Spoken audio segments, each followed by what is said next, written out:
Hey, I'm back to being tall again. Yes, you are. I'm back to being shorter. Oh, well. Hi, Mark Bogden. And Craig Neville. And it's the Island Park Weekly Weather Report for Wednesday, September the 4th, 2024, and the 6 days thereafter. We're in September already. We're in September. Holy moly. Yeah, it's been fast. It's been, the summer has gone by way too fast. Yep, it definitely has gone by fast. And since it's September, it's, what is the date? The 4th. Oh, that's right. You just said it. I did say that, yes. Right. I got too many things going on in my mind. Too many things to get ready for winter. That's right. And speaking of that, you've got another good weekend coming up to get those taken care of. Yes, you do. That leads us into the weather, doesn't it? Oh, wait a nice segue. I Right? like that. Yeah. Thank you. Thank you for helping the confused old man while he's trying to figure out what to do next. Anyway, so let's talk about the weather, Craig. All right, so we're going to start with Wednesday. The highs are going to be in the low 70s. Maybe some raindrops, but I'm thinking not. We'll see how this kind of pans out. And then Thursday, Friday, Saturday, I'm expecting no moisture with an abundance of sunshine. We'll warm the temperatures from the low 70s on Wednesday to the high 70s, mid to high 70s on Thursday, and then high 70s, maybe the low 80s for Friday and Saturday. Yes, sirree, bobber. And nighttime temperatures are going to be in mid to high 40s. We'll start out in the low 40s for Wednesday night, and then we'll warm them up into the mid 40s maybe. Yeah. So maybe a high 40, depending upon where in Island Park you are. Yeah, it was a little frosty a couple times this last week. Yeah, it was. Yeah. I mean, I didn't see any frost in my place. But it was chilly. It was chilly. Yeah. I was walking the dogs at night. You know, a little breath thing going on. So it was definitely getting a little chillier. So that tells us that fall is on its way. Yeah. Even though it's not quite here yet. Well, it's here. It just hasn't completely shown itself. But and then let's talk. Well, before we get into this, so let's talk about after the weekend. So we got Sunday, Monday, and Tuesday. That's right. So Sunday, Monday, and Tuesday, I am at this point expecting a slight chance of some isolated rainstorms here and there. And then temperatures will cool down just a little bit. Sunday, Monday, and Tuesday, I think we'll see mid to high 70s. Okay, so mostly going to be here or there? We're going to say mostly there. Okay, mostly there. So yeah. So anyway, right now we've got the heat coming up from Mexico again. So we've got this high over us, so it's going to stay pretty warm and dry and really nice. And then we'll have another week or so, week and a half, we'll have another low coming in, so it'll cool down, get some rain again. So you got another weekend to come up or to continue getting yourself ready for winter. Yep. Right? That's right. That's right.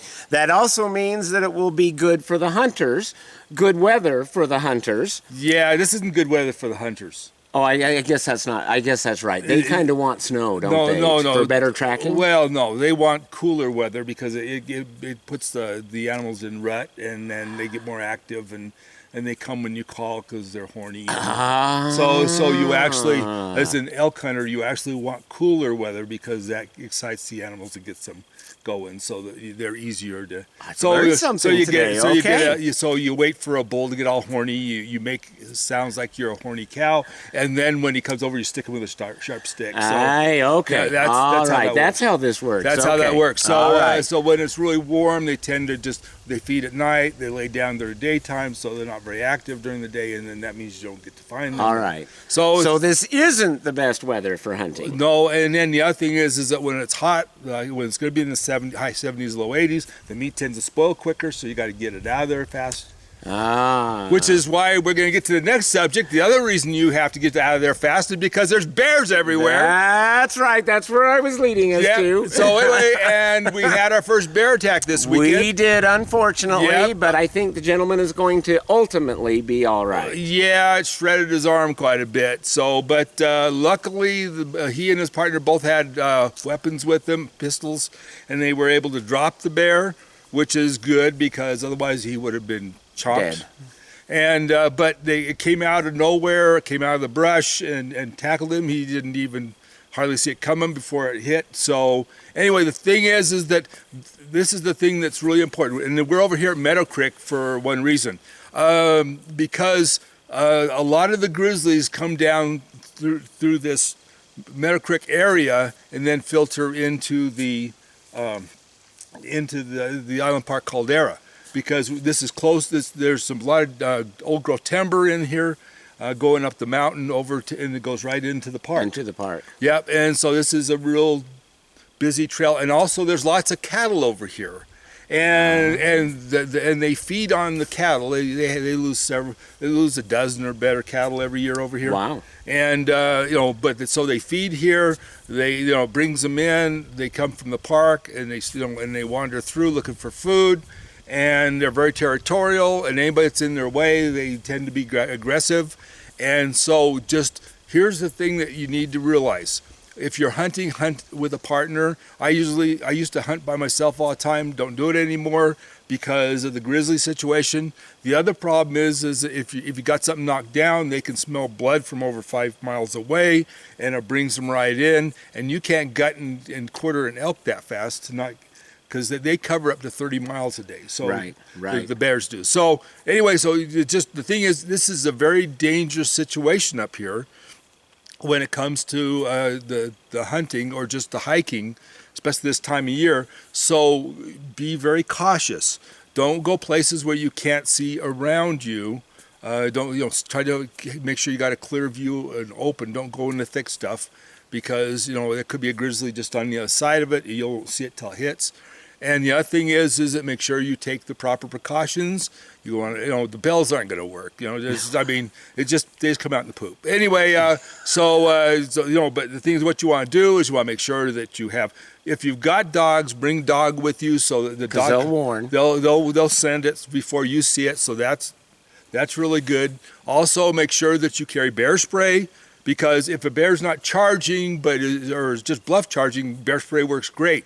If a bear's charging, it ain't a bluff. It ain't a bluff. You better have a dang gun with you, and it better be a big one. And because that's the other alternative. So you want to be able to escalate to whatever you need to. Like these two hunters that were involved in the attack. Luckily, they both shot the bear. They both unloaded on the bear, and they dropped him, so they were able to survive. Fish and Game came over, investigated, said, "Yep, they did absolutely the right thing." So but that's what you have to do, is you have to be able to escalate to meet whatever threat there is. So be cautious if you're going to go out here.